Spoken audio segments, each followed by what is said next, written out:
Hi everyone, today I'm going to be talking about the recombinant DNA. So first of all, what is a recombinant DNA? It is the newly generated DNA molecule with DNA from different sources, essentially taking a piece of one DNA and combining it with another strand of DNA. Here are some vocab you need to know.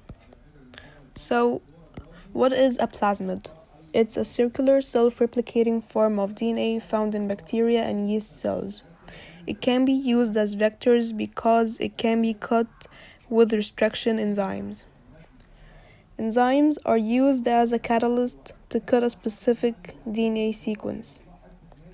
Genetic engineering is a technique that involves the identification, isolation, and insertion of gene of interest into a vector such as a plasmid or bacteriophage to form a recombinant DNA molecule and production of large quantities of that gene fragment or product encoded by that gene. A vector is any DNA molecule that has the ability to replicate inside the host to which the desired gene has integrated for cloning. Vectors include plasmids, bacteriophages, cosmids, BAC, yeast vectors, shuttle, etc. And here is the picture of the enzyme. It cuts the DNA sequence. And here is the plasmid.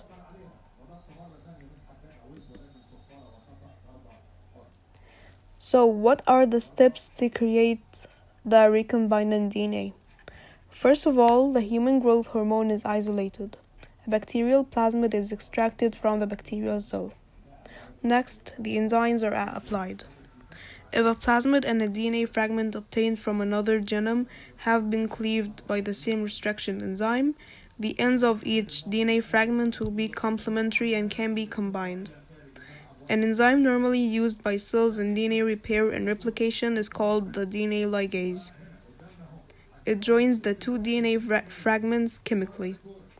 The ligase joins DNA fragments that have sticky ends as well as those that have blunt ends. The third step is that the sticky ends of both the plasmid and the gene come together forming a complete plasmid. The plasmid product is recombinant DNA. It is inserted into a bacterial cell. The bacterial cell will clone itself. Here are some uses and aims of recombinant DNA. The recombinant DNA technology is important to the production of vaccines and protein therapies, such as human insulin, interferon, and human growth hormone.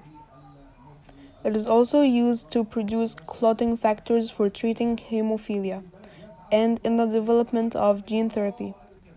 It is also used to identify, map, and sequence genes and to determine their function.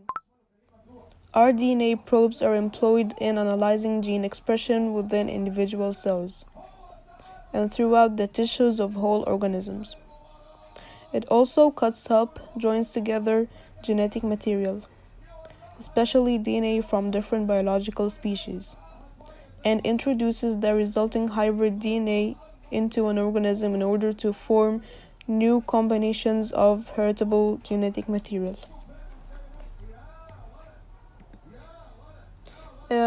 Here are some different types of genetic engineering. The first is analytical genetic engineering. This is the research branch of genetic engineering, in which virtual genetic models are created using computer software. The second type is applied genetic engineering.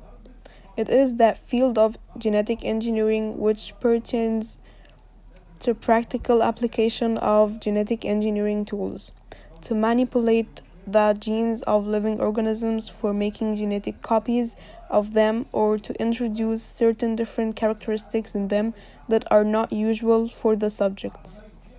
The third type is the chemical genetic engineering. It deals with separating, classifying, and graphing genes to prepare them for applied genetic engineering activities and experiments. And That's it. Thanks for watching.